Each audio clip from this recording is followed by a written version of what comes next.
Il a neigé pendant la nuit. Mais la caravane poursuit sa route.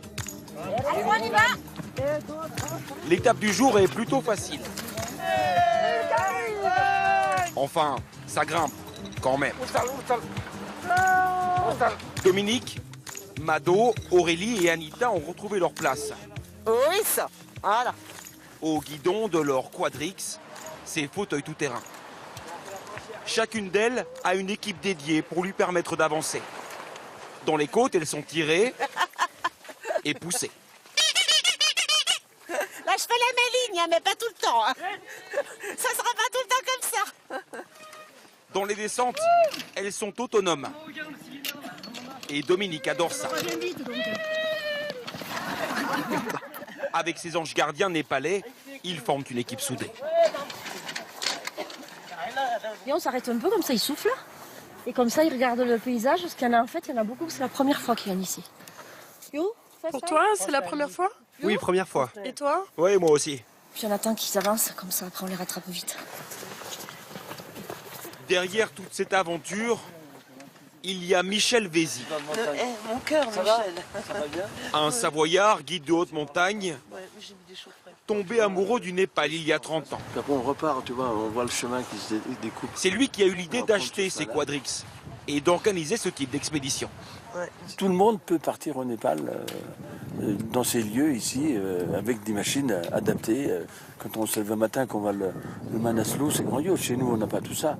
On peut sortir n'importe où. Chez nous, on n'a pas ça. Et puis le Népal, on entend parler du Népal de partout. Celui qui n'a pas fait le Népal, c'est pas un montagnard.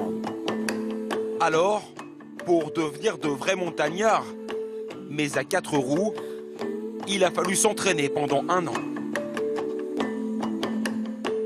Pas dans l'Himalaya, mais ici, dans les Alpes françaises. Où toute l'équipe s'est retrouvée une fois par mois pour des exercices grandeur nature.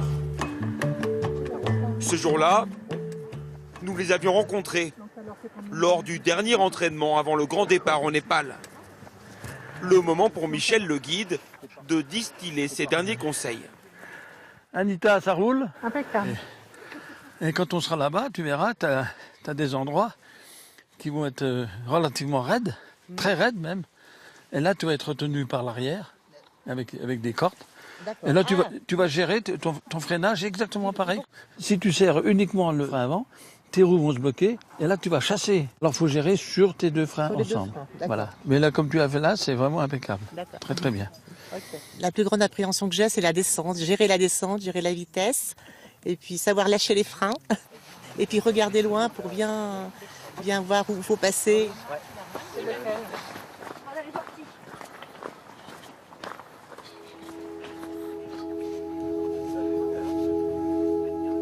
Ces fauteuils ont été inventés ici, dans cet atelier juste à côté d'Annecy. C'est Jean-Luc Fumex qui en a eu l'idée. C'est le casque de Dominique, je ne sais pas si on va le... Aujourd'hui, il vient donner un coup de main pour démonter les 4 quadrix qui partent pour le Népal. Je vais vous montrer comment on va les démonter et comment vous allez les remonter là-bas. Vous finissez de sortir votre vis, vous sortez l'axe à la main et la roue elle descend et c'est fini. Lui-même est paraplégique depuis un accident de voiture. Mais il n'a pas voulu renoncer ni au sport, ni à la montagne.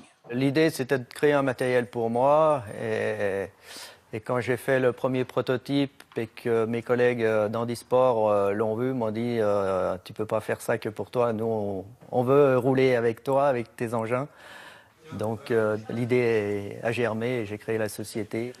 On apporte du plaisir à ces gens-là qui découvrent quelque chose qui est inespéré aujourd'hui pour une personne handicapée. Si on n'avait pas ce type de matériel, c'est impossible à faire, à réaliser. Les quadrix sont emballés soigneusement, pièce par pièce. L'aventure pouvait alors commencer. Au Népal, c'est la 11e journée de la randonnée qui s'achève. Tout le monde a les yeux rivés vers les sommets tout autour. L'objectif, si tout se passe bien, est d'atteindre un col à plus de 5000 mètres d'altitude.